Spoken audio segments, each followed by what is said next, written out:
of me in flames. A dream? No. Live and in living color. Right there on the spot. Went over to campaign headquarters to bury the hatchet. And I told him that I was through with Charlotte, that I'd put her out of my life. And as I was talking to him, this expression came over his face. I don't know, it was like shock or horror.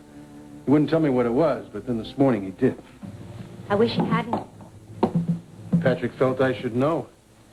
He's been afraid about this Amanda business. He had some flashes about it. I saw it as a grand romantic gesture, the Ryan ESP in action, but not this. This is scary. It got to me.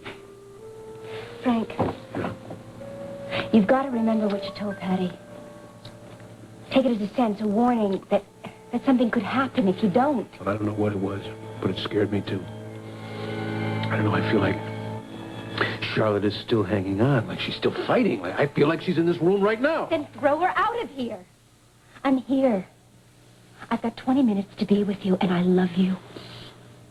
And I need you. And I miss you. I miss you more than I can stand sometimes. I don't want her here. The letter. Why don't you get rid of it? I did. I burned it. Oh, hallelujah. Now what you've got to do is you've got to take that warning, and you can't use it as an excuse to fill yourself with Charlotte. I know, you're exactly right. I'm going to make some changes. I really am. I've already made some moves. I've acquired a new client. You did? Mm-hmm. Who? Lee Kirkland. What? Yeah. She wants me to look into buying a television station for her. Same one that fired Jack. Her idea is to buy it, run it, and then give Jack his job back. Sort of as a gift. Well, that's some present. Yeah. I gotta change. I guess Lee's the kind of person that thinks big, sort of like her daddy. No, I shouldn't say that. She seems like a grand person, as far as I can tell. Nothing like her father. She's wild about Jack. Well, she hasn't known him very long, has she? Well, that was my reaction. I told her that he might not appreciate this maneuver. And? Yeah, she disagreed. That's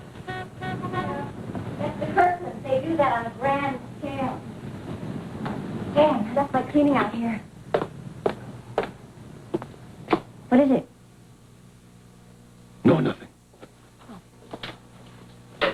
You know, the thought just came across my mind. You don't suppose Hollis Kirkland is financing... Don't say it. Don't even think about it. What's that smell? It's back again. Charlotte's perfume. You're hallucinating.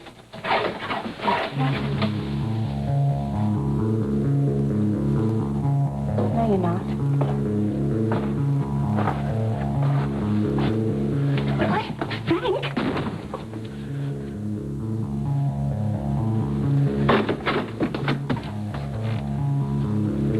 What is this? It certainly isn't mine. No. It's hers. How did it get here? The hell would I know? How? That's why I felt her in this room. She wore that out at the beach house. Where is she? Why don't you try looking under the bed? Or maybe you should try looking in it. Because the way things are going, I wouldn't be surprised if that's where I find her next. I'll take this. About 2 miles down the road from our farm. Well, actually, a lot closer if you went across the fields, which we as children always did.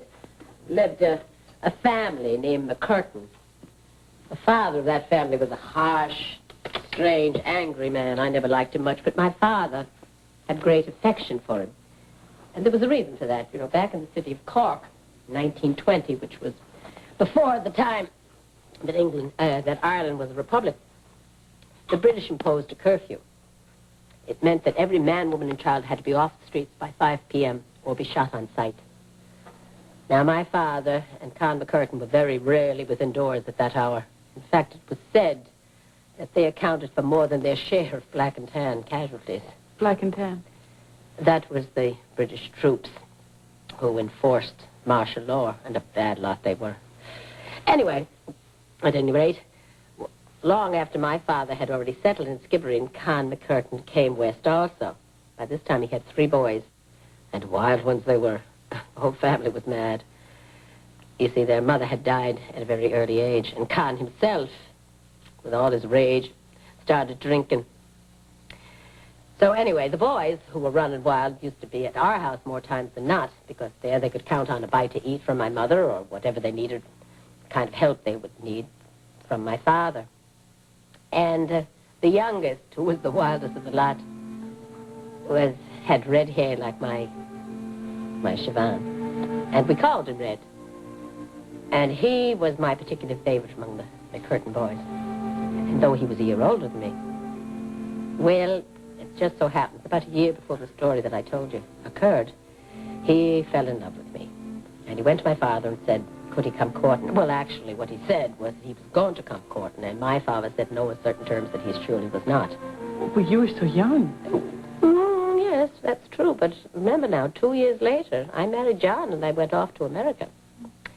At any rate, the McCurtains took great offense at this. My father did not accept Red as a courting man. And all the rage and anger that they had that they put onto politics, they now extended to my father. And they were numbered among the people that believed that he was a traitor to the idea of a free Ireland. So this man, who had been such a great friend, now turned into an arch enemy. Oh, no. So you're going to say that the... Yes, it was the McCurtains, Con and his 3 boys, that were on Clonakilty Road waiting to murder my father that day. Oh, Maeve. And, my dear, that's only some of it. This June, Red had married a young girl named Fiona. And by now she was carrying his child, and she was there with him. She had a gun? No, she was their lookout. My father remembered later seeing her on the road, bareback on a draft horse, wondering as she passed him what she was doing and where she was going. She was going to tell the ambush that your father was on the way. She was going, my dear, to her death and the death of her babe. Before the whole thing ended, Con McCurtain lay dead, his 2 boys with him, and Red was lying in the middle of the road covered with the blood of his wife and his brothers, crying like a baby. That is the sight that my father, as he came around the bend, saw. There, of course, was O'Brien. That was the man, you know, that I delivered the message to. And 6 other men. Mother helped them bundle the bodies up and brought them back to town. What an awful, sad story. Indeed it is.